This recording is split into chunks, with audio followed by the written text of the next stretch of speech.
Hey everyone, it's Pup Luca and welcome back to the Paw'dcast. Now, after some brief time away, the Queen of Chaos is back. Enjoy!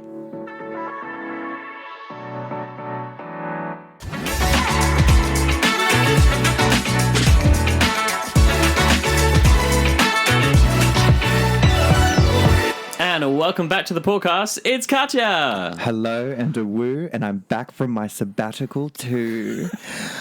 Not the ballworms. The what? Sorry, I had that stuck in my head. What was that? Not the ballworms. I don't even know what you're saying.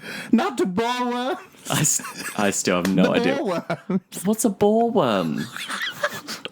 I have to show you the clip. It's from Flash Gordon. Like Flash Gordon. Yeah, I know what Flash Gordon is. No, there's this part in the movie where she's like the sexy bitch laying on the table, but the way she says, like, he's like, "Bring me the ballworms," and then she's like, "No, not the ballworms." But the way she says it, like she wants the ballworms in a kinky way. So, but that's been stuck in my head for like the last month. It's just not T.S. Madison. She did the Bold and the Beautiful with Katya. Yeah, and she did it in a way that it was like sexy. And she was as like opposed to what you just did, which was not the ballworms. That's how she was doing it. She was like grabbing her titties, and she's like, "No." Yeah, but remember, people can't see you grabbing your titties right now. No, I'm good. How are you? Yeah, I'm good after I've just gotten through whatever the fuck that was. Yeah. It's been a while since we've done an episode together. Yes, we've had scheduling conflicts and touring. Touring? Yes. Where did you go? I went from my bedroom to my bathroom. Oh, that's stunning. And then my bathroom to my kitchen. Yep. Brilliant tour. Sold out venues. Sold out because you paid rent? Yep. No, I can't. We've just been like really busy. Yeah. Just with our scheduling. Me, unfortunately, with doing full-time drag as a living, and you being a seamstress to the stars. And sewing, and also having a full-time day job as well, which is a lot. No, I'm glad you're back. And I think we'll go back into tradition with you and do some Pup Play 101. Oh, yes, I do like this topic very much. Also, I realized that I think I need to speak a little clearer. Because I have this tendency that when I've been watching a lot of videos of myself talking. I'm not a narcissist whatsoever. But I notice that sometimes I start talking and like my words get like a little bit like... Yeah, you get a little mumbly sometimes. Get a little mumbly, and like I talk through a grin, and it makes me sound funny. So I'm like, I think it's because when you're smiling, you're kind of smile, but your teeth go together, and then you don't move your jaw when you're talking. Yeah. So I'm like, it's because you're used to keeping your jaw wide open. Yeah, it's unusual for me to keep my teeth closed. No teeth. Because I'm like Cinderella. When I got to the ball, I didn't gag. We'll be talking about Pup Play 101, which I think we decided that we were going to talk about the different variations of pups and different types of pups. So, for example, alphas, betas, omegas, deltas, service pups. Just a bit about the inside of Pup Play. Obviously, you don't have to fit into any of these categories. A lot of pups do self-identify with these because it helps them get into pup space and kind of manage that side as well. Your most common types, like we said, are alpha, beta, and omega, especially in Australia. I know a few pups in America that are delta pups, which is something a bit different that I don't know too much about, and I do want to learn more about as well. What out of those ones for your pup side, what would you say you identify most with? It would be alpha. I identify as an alpha. It's also my first name, technically. On Instagram. Centauri is technically my last name. She's fancy. I'm just so fancy. No, I identify as an alpha because, as you previously have been fiscal? No, I don't think that's the word that I want to use. You've heard me previously talk about my handler space and how I'm an intimidating dom bitch. Sometimes I'm just a dumb bitch. You'll see later on. Most of the time. Yeah. I identify as an alpha mainly because I have a very domineering personality. And I do like kind of being in charge of everything. So like I consider myself an alpha by being like I'm the head of the group that try to make sure that all the boys are behaving and because like typically alphas are again like a wolf pack, a pup pack. They're the leader of the pack kind of thing. You don't necessarily have to be dominant, but just in your scenario you are. In my scenario, like my alpha persona is very domineering, intense, but it's also a mixture between my handler space that kind of leaks into the pup side. So I kind of go between being kindful and mothering to... Kindful. Kindful, yes. I am pretty nice as a mother New when I'm words. nurturing. Is kindful a word? What did I say? Kindful. Kindful? Is that not a word? I don't think kindful's a word. Mindful is a word, and kind. Did I I think just you. mix two I think you together? mixed kind and mindful Okay, together. okay. I love Not that to for keep me. calling you out on things. Just really. It's fine. I'm just For some gonna reason, go it just jump threw off me. a bridge. Kindful. Splash. Can you swim? No, I can't swim. Oh dear. No, kindful is a word. Is it? Yeah. Oh. It's related to kindness. While it's rarely used in American English, it appears more frequently in the British vernacular. Oh, and I'm British, and I didn't know it. Wow, you're trying to call me out. Look at me. I'm more British than the British. Woohoo! Cup of tea. That's the British. That's going in the teaser. Yep. Look at me. I'm British. Cup of tea. Twice. Yeah. Back on topic. Yeah, that's how I identify. I identify as an alpha because I'm always the one that's telling... I've noticed it a lot frequently too, and if anybody's seen me out in person, that I'm always like, behave, be nice, especially when a lot of my pups are bratty. I don't know what you're talking Specifically, about. Hemlock? Hemlock, the bratty little bitch. Also, I was going to swear... I'm going to say this in the nicest way possible to Hemlock. You are a bastard for what you said about me on that podcast. Saying that I should be locked up, you bitch. But he did cop it. He copped it very severely afterwards. Back into your alpha space. Yeah, so like when my pups are very like bratty and everything, if you notice me and I look at them and they're like picking on each other, I always say, behave or be nice. Don't pick on each other. And I'm always like, no, you go over there. Yep. Like, you leave him alone. Especially when, like, it could be any situation. I'm always, like, the one that's like, don't pick on each other. But, like, I identify as an alpha, but, like, what do you identify as, mainly? I have flicked between the two of being alpha and beta. Beta is generally more common, is my beta space, because I am very playful, very chaotic, bit bratty, that kind of thing, which is very common in betas. That's the most kind of common traits if you identify as a beta, is you're more bratty and playful and chaotic and that kind of thing. I do have an alpha side as well, which is the very caregiving, nurturing, looking after kind of side. Like in the pup scene at the moment, like Belly's my alpha, like he's the caregiver, he helps look after me, make sure like my chaotic side doesn't go too crazy, although sometimes he doesn't have any control, like the Adelaide story with the egg going splat everywhere. Yeah, so I kind of fluctuate between alpha and beta, but beta's a lot more common for me. Yeah. And then you've got like the omega side, which is like in your pack. If you're in a pack, you don't have to have a pack. You can self-identify with these as well. But yeah, your omega side is generally your full submissive, does whatever they're told by the pack. They basically clean up the mess. They look after everything. Yeah. They do what they're told. Yeah, which kind of leads into like the different variations of pups. Like it's like you have those titles, but then you've also got like, for example, you've got service pups or Definitely. Oh my god, I'm having a blank. You do that a lot. I do have that a lot. No, my god, where did it go? But no, like omegas do overlap into like a lot of service pups will be omega pups. Yeah. Because they're there to take care and help the others take pleasure. Yeah, and but like that sort of not thing. all the time. Like you don't have to identify as a specific alpha, beta, omega, delta service pup. It kind of does vary depending on the pup. Like I know that one of my pups, I consider him a service pup, but also like an emotional support. Kind of service pup, like my pup. Yeah, a service pup doesn't have to be a sexual thing. Yeah, no, I've explained it plethora of times that my dynamic with my betas and anybody else in the pup scene is non-sexual. It's just that's not for me. I'm more for it for the friendship, the community, and just the connections you can make in pup play through that way. But yeah, like my pup, I consider him a... What did I call him the other day? A subservient little bitch boy? Yeah. Is what I like to call him at the moment, because it's like, I can put him in his place when he's being a bitch. But then he's like really nurturing and caring for me. Like he does show up to a lot of my gigs and social settings, and just kind of helps me deal if I'm a little bit like uncomfortable with anything. So like there's that type of pups. I'm not I'm having a blank on the different variations as well. Because like there are like, if I go into the other types, it's kind of leading more to like more of the kinkier stuff.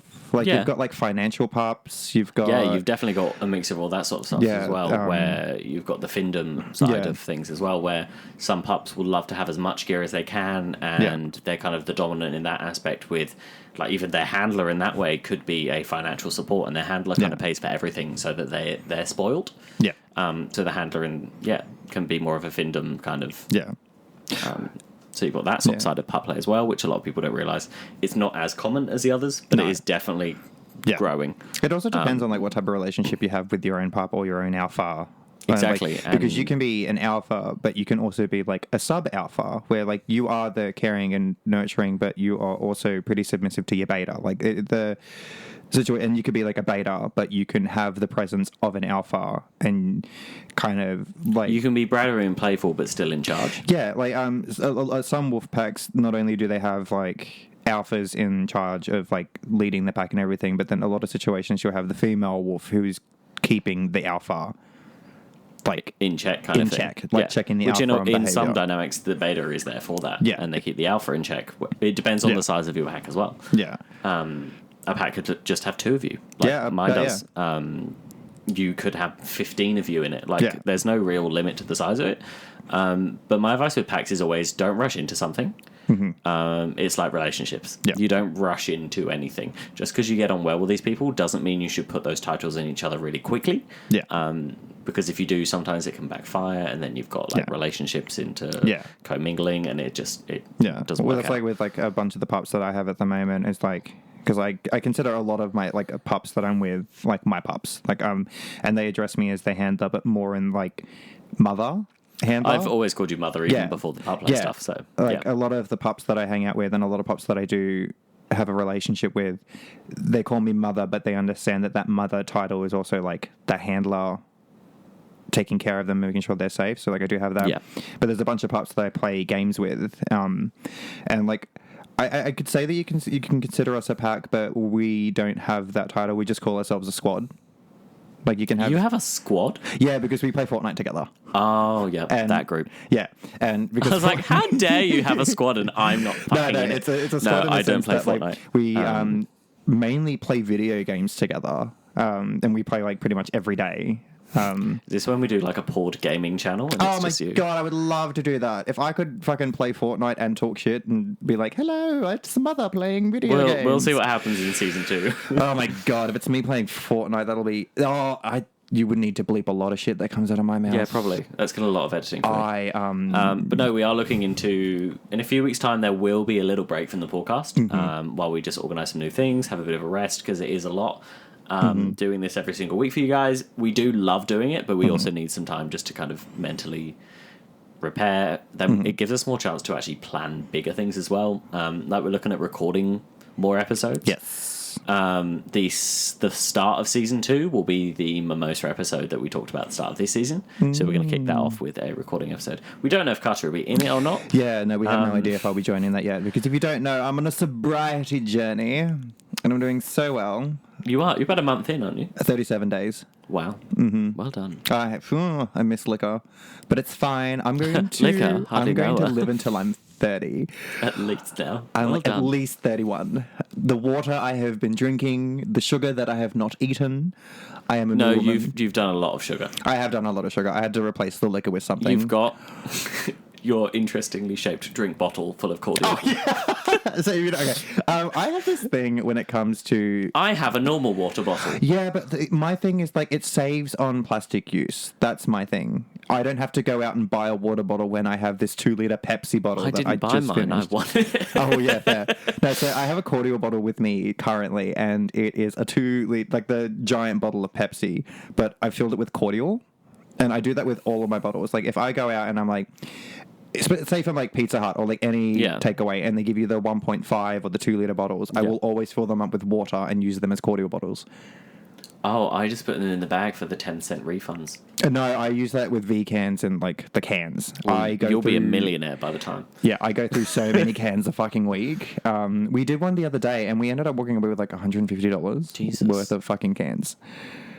That's insane. Yeah, because it's Because 10 cans is that means you had 1,500 cans. and that's not just between me. That's me, my partner, and my sister-in-law. Okay, so it was like a big stash. It wasn't just like a week's worth of cans. No, it was like maybe a month.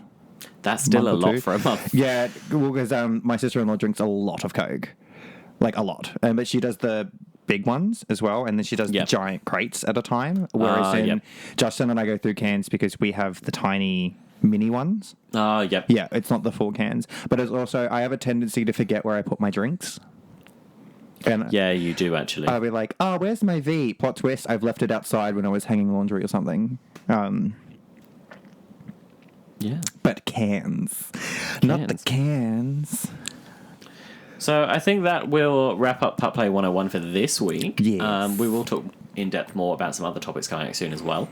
Yeah. But if you have any questions about Pup Play, don't forget you can message me or Katya on Instagram, or message the podcast Instagram too. Is the best place to reach us.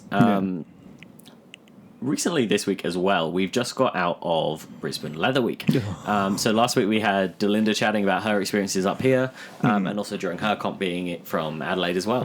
But this was your first ever Leather Week. Yes, no, it was. It was my first ever full week of leather.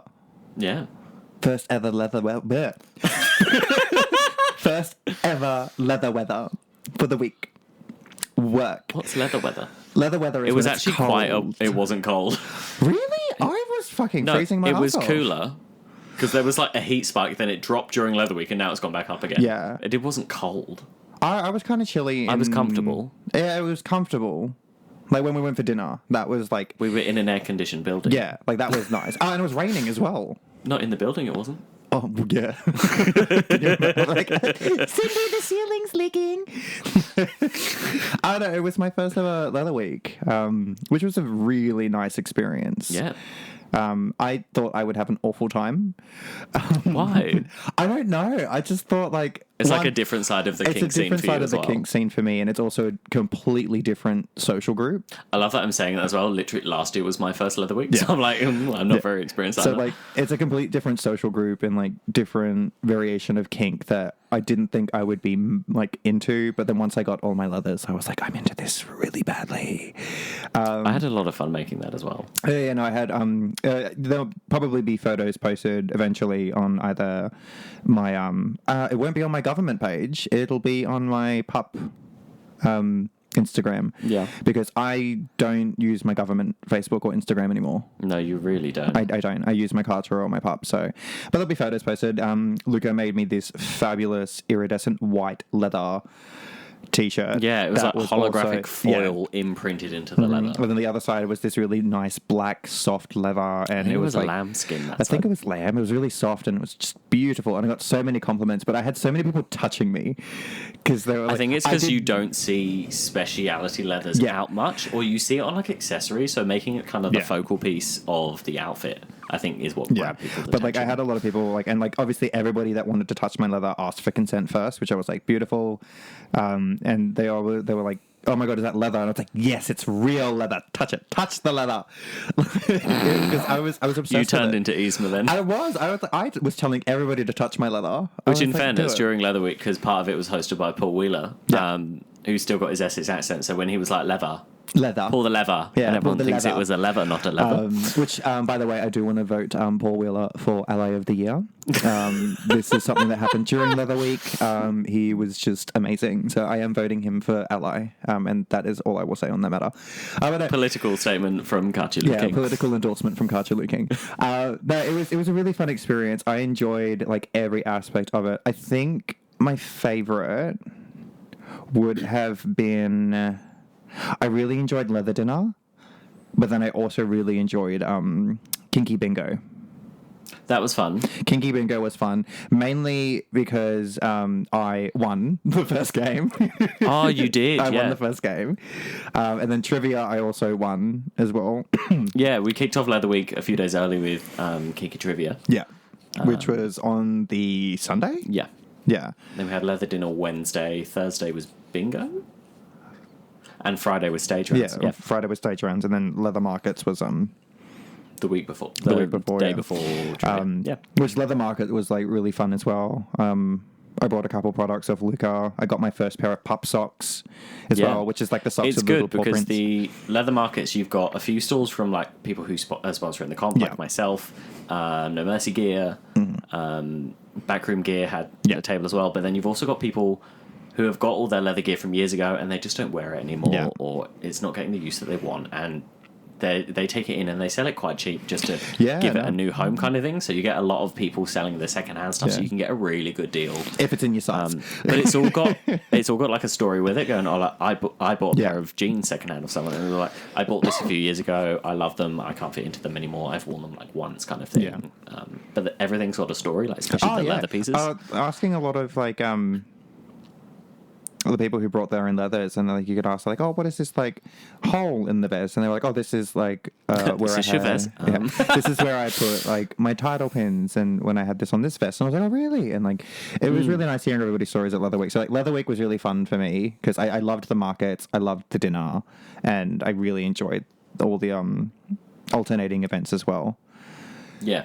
It was a bit crazy at some points, kind of, because there was a lot of different venues, so we were kind of like jumping around all over the place, which is great that it's in so many, but I'm also, by the end of that week, I'm like, I was fucking exhausted afterwards. And the fun thing was too, is like I took off that entire week off drag. I wish I took it off. I was like, for me, Leather Week was really important to me, that I really wanted to attend everything, so It was your first major event as a title holder, wasn't it? So I basically was like, nope, I am going to this event. I took everything off. The only night that I didn't take off was that it was Staff Drag Show, and it was on the same night as Corium. Yep. That's just because I just don't go to Corium. It's not my thing. Yep. But like, I don't think Corium's officially Leather Week. It just always coincides with the end of Leather Week. And it's like kind of like an after party where everybody goes and does their own thing. Yeah. But no, Leather Week was brilliant from like a patron's standpoint. Same for me. It was nice to actually like attend the event as opposed to like being part production or judging. Well, kind of. Like, I got asked by Bootcoat and Queensland Leather Pride to be their tally master for this. Yeah. So it was nice to attend all these events, and then it was kind of like the judges doing their formal thing. I just got to kind of attend and just collecting some clipboards at the end of the night and do a bit of maths in a spreadsheet. Yeah. So I felt I was living my teacher fantasy. I had one of the 4 clicky coloured pens with the blue and white one. Yeah. I was living my high school teacher fantasy there. No, but it was like fun, and I got to meet like a whole bunch of new people that I've like never really interacted with. It's really nice, these major events, that we get a lot of interstate visitors as well. Yeah. Like last week we had Delinda up, who I met at Geared last year and is lovely. Yeah. Then we had like a few other people from ALNF, Adelaide Leather and Fetish, came up for that. We had Sydney Leather. I met Leather Women. Mr. Sydney Leather. Yes. I met him at Leather Markets, and it was nice to be like, hi, that's my hometown. And we had like one of the other judges, we had TMG up from Sydney Leather Women, and their partner Iz came up, and Iz had just stepped down as Miss Sydney Leather. Yeah. So it was a fantastic experience getting to meet all these like new people, all different states as well, like seeing people from interstate who are part of the fetish scene and seeing how like their fetish works as well, and getting to talk to them about what's the scene like for them down there. It was like it was a very educational week, which I didn't honestly think I would learn anything. Yeah, you go into these weeks thinking these are just gonna be fun events to go to and see stuff. But like I walked away with so much, a lot. Like I had what was it? One of the little invite only parties, the pool party thing I went to. I got invited to this thing, and the Shane, Mr. Australian Leather, took me aside and taught me how to properly clean my leather sash. Amazing. Sat me down, explained everything that I needed to know about how to clean it, what products to use, what brushes I need, and it was because you've got different leathers as well. So like that would have been the best way to clean that specific sash. But doesn't necessarily mean it's great to clean some other things that way. Like you might do boots differently, vests differently. Everything is like slightly different. I kind of got to see him do a little bit of like the boots thing a while ago. Because he was just doing it randomly, but then he sat me down and taught me how to clean that leather sash and like all the products that I needed. And I was like, well, like that was my favorite thing learning from Leather Week is how to take care of my sash. Because also I hold my sash like it's my child. I love the bloody thing. And I was like getting to clean it and I was like, and it smelled so nice. The aftercare. In fairness, every time we take you anywhere with leather, I have to sniff it. Yeah. I have to sniff it. There's something about like Luca just brought me my new custom Tosk color that I won at the last mosh. You did. I donated a custom leather collar. Yeah, and it's my colors. It's black and white. If you don't know, I'm changing my colors. They're no longer orange. It's black and white, which is a funny story. The white really pops on that. The white really pops, but like it's got that fucking new leather smell. I honestly could sit there and sniff leather all day. There's just something about it that smells like. No, I don't. Sentences you don't want to say. Yeah. No, I'm not saying that on the mic because it's kind of like mean to animals. But no, it's very lovely, new and fresh, and it smells delicious, and it feels fantastic. And I can't wait to wear it out. So if you see me out with it, I am going to be advertising the fuck out of it where I got it from. We do have a mosh coming up soon, and then we've also got Ep18 in a few weeks down in Sydney. Oh my god, yes, we're going down. Which will be your first interstate trip as a title holder. Yes, no, that'll be fun. We are going to take the podcast down to Sydney with us. Yeah. So that's going to be fun. So we're going to have some chats about the trip down there. Hopefully get some other people from interstate recording some guest episode while we're down there, which will be a lot of fun. Yeah. Or we could even organise filming an entire video with all of... Because I will be drinking for APHC. I definitely am doing that. So, I mean, we could invite all the other interstate title holders back to a hotel room and do the mimosa thing, but with all the title holders and record it. Oh, good lord. If there's time. If there's time. But, I mean, that would be lit. Literally and figuratively. Yes. We'll see what happens there. Yeah. But we'll get more into detail on that in future episodes. I think we will wrap this week's episode up with a fun little game. Oh, for fuck's sake, which I've created, which will be an ongoing game. So we'll see how much you know. A little game called Catch You Thinking. Oh, my God. So it's going to be a little fun quiz. There are going to be some random questions, and we'll see if you are really the self-proclaimed dumb bitch that you call yourself. I do say that I'm dumb mainly because I definitely believe that liquor can impair thought. It does, anyway. I can what? Liquor impairs thought. Oh, I thought you said Luca could impair thought, and I was like, I can do what? I'm Professor X now. I'm getting into So I always make a joke about it that like whenever I go sober, I have like deep-seated access to my vernacular. So, in fairness, I would have loved to have heard you try and attempt that sentence before. Yeah, right. When I was drinking, no, I'm like, I'm sober. I have access to my brain that I didn't have previously. So, okay, this will be fun. Okay, let's see how stupid I am. These are going to be really obscure, random, weird math. facts. No, I don't think there's math. You know what's funny? I did OP math as a subject. Did you? Mm-hmm. Oh God. Okay, well, there is numbers involved in this one. Oh dear God. To the closest 10,000. Jesus. So in groups of 10,000s. Like 10,000, 20,000, 30,000, exactly. 40,000, yeah? So you don't need to be too specific. Yeah. On average, how many people choke to death a year on a ballpoint pen? To the closest 10,000? Yeah. Like the fact that I found this is really stupid anyway. Yeah. If it helps, the choking to death on a pen never used to happen when they used feather quills. Oh, okay. And this is in general or like per year? On average, in a year, how many people choke to death on a ballpoint pen?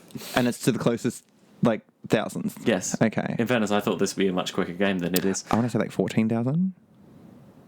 No, because 10,000, so 10, 20, 30, 40. Oh, so it has to be like either 10,000, 20,000. So I can't... In a group, you could say 14, but it wouldn't mean anything because it's a multiple of 10 is the answer. That's why I gave it to you. So. Okay, I'll go... I would be really impressed if people are this stupid to choke on a ball pen, but like 30,000? No. No? 100,000. 100,000 people choke on a pen a year. Yeah. To death. Is there a warning label on pens? Yeah, that's why... Don't put it in your mouth? No, that's why pen lids have the little hole in the end. So that if you swallow it, you can still breathe a bit through it. Oh my God. 100,000, okay. Cam? Yeah. I thought we'll break up the next question. Mm-hmm. What percentage of people who use personal ads or online dating apps are already married? Oh, Whoa. So 100% is the people on the apps. What percentage of that are already married? I want to say like 40%. Is that your final answer? I want to say 40% because 60% of marriages end in divorce. So you're going 40% of those people are already on the apps? Yeah. Or it's 35%. Oh, okay, I was close. Yeah, you were close. I'll give you that one. Yeah. That was good. Let's have a look. I've got my competitive stance on now. Yeah, I know, you're really getting there. Okay, who blinks more, men or women? Women. Yep. Do you know how much more? Is it like on average, like a percentage? Or is it like 40 more times than a man? It's double. 80?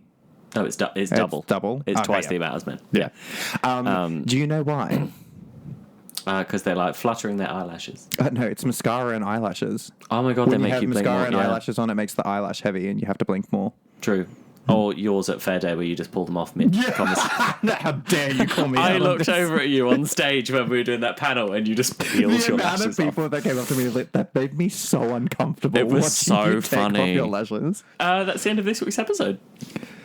So thank you so much for listening. Don't forget you can find me on Instagram at Pup Luca QRD. And where can we find you? You can find me on Instagram, YouTube, Twitter, and Christian Mingle as Katya Lou-king. And don't you have another Instagram? Oh, yeah, or Alpha Centauri. You on my always pup forget Instagram. that one. I That's always really forget funny. it. Well, no, because I keep my pup Instagram like private. It's only for other pups. Yeah, and most of the people that listen to That the is Pups true. and Kingsters, Yeah, you can find me you as- forgot where yeah. you were. Yeah. No, you can find me at Alpha Centauri on Instagram for my pup account, and then for my handler and all my other spaces, it is Katya Lou-king. Variation spelling to be determined. There'll be links. You'll find it. Yeah. Yeah. Well, thank you so much for joining. We're going to Jimmy do did the the fucking usual sign off. honk. You haven't done the honk in ages. I Yeah. think it's your turn. Yeah. Yeah. Just remember, be kind, be camp, be kinky, and always. That was good. Not the ball. Oh, not this again. The ball. Piss off. Bye.